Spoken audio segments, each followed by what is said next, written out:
Here's an artist's impression of the proposed multi-million-dollar Aboriginal and Torres Strait Islander Art Gallery of Australia, ATSIAGA, in Alice Springs, located in the heart of the Australian outback.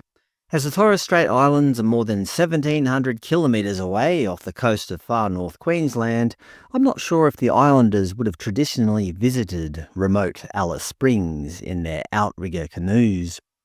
But that aside, here's another artist's impression of the cultural welcoming circle, a place to participate in smoking ceremonies and the like.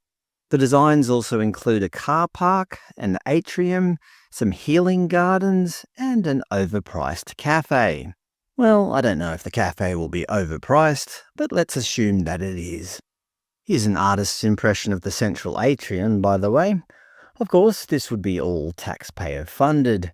The project has had a long and checkered history. In 2017, the Aboriginal Art Directory asked National Indigenous Art Gallery for Alice Springs and reported that the then Labor government were committing $50 million towards it.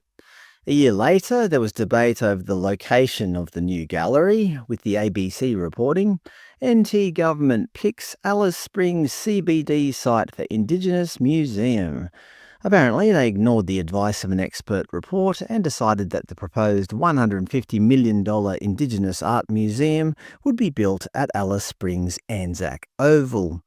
Who needs an oval anyway, when you've got a cultural welcoming circle and a healing garden? A couple of months later, the debate continued, with the ABC reporting bid for proposed Indigenous Art Gallery to be moved to Katherine met with division. That doesn't sound right. Aboriginal affairs causing division in Australia? It should be noted that Katherine is over 1,100 kilometres north of Alice Springs, a kind of geographical Hail Mary when you've run out of sensible ideas and local support. In 2019, South Australia decided they also wanted a National Indigenous Art Gallery. The ABC reported, room for two, Northern Territory and South Australia compete for funds for National Indigenous Art Gallery.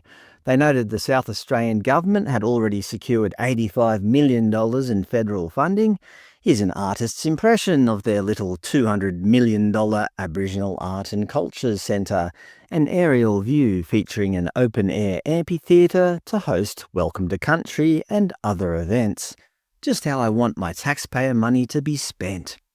I wonder how much all these artists' impressions cost to make. I don't know, but also in 2019, regarding the Alice Springs project, the ABC reported, doomed National Gallery plan for Alice Springs cost taxpayers $1 million before being vetoed. Apparently, it all went on consultation fees. Many Australians are struggling to pay the rent, but the government seems to have plenty of funds to waste on these pet projects. In 2020, the ABC reported, Indigenous Art Gallery in Alice Springs still not built 3 years after project began, and noted that senior custodians object to proposed National Aboriginal Art Gallery location. Alice Springs traditional custodian Benedict Stevens was against the proposed Anzac Oval precinct, telling the ABC, decision-making authority over Mbuntua, Alice Springs, rests with our Amerike Artway traditional owners through birthrights written in their skin, not a body corporate operating under majority rules. Skipping ahead to 2022, and Chief Minister Michael Gunner and his Labor Party were not giving up on their Aboriginal Art Gallery dreams. SBS wrote, divisive National Aboriginal Art Gallery to go ahead, despite local sporting groups being furious with the government's decision to compulsorily acquiring the land of the town's historic Anzac Oval. But it wasn't just sporting groups that were upset, the ABC reported. National Aboriginal Art Gallery being built on sacred site divides community. Apparently, it's a sacred women's site, but the government didn't seem to be too interested in that.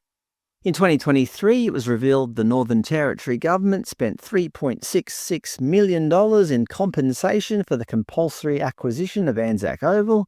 See, your taxpayers' money hard at work acquiring land that nobody seems to want an art gallery built on.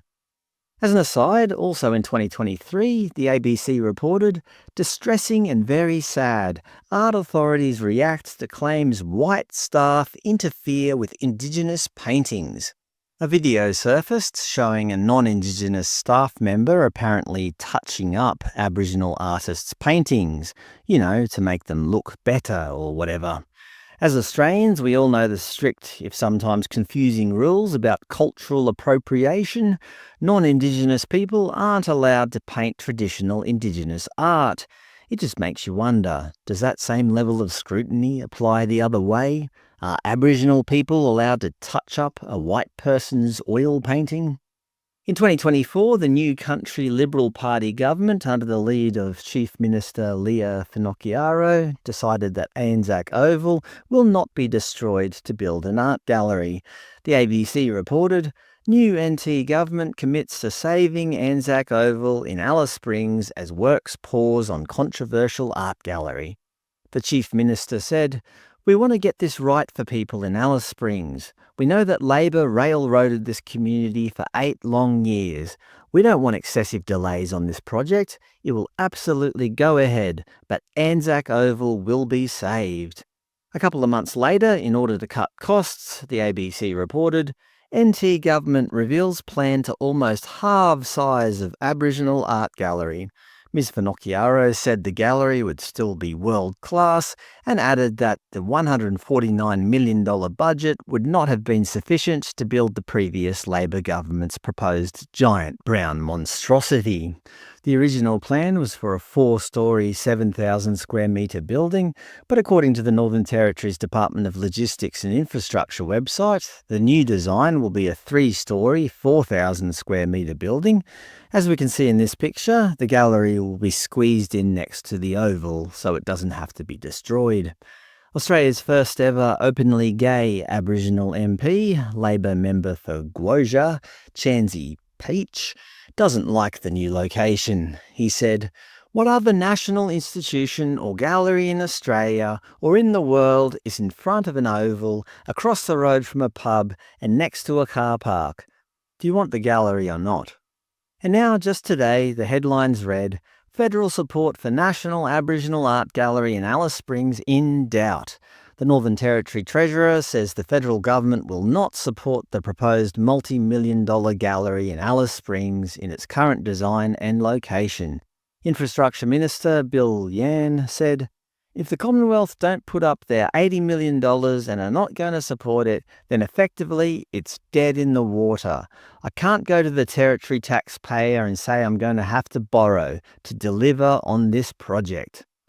So that's the state of play with the political football that is the National Indigenous Art Gallery. Nobody seems to be able to agree on its location.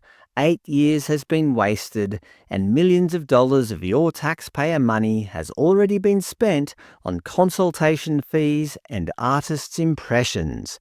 Money well spent.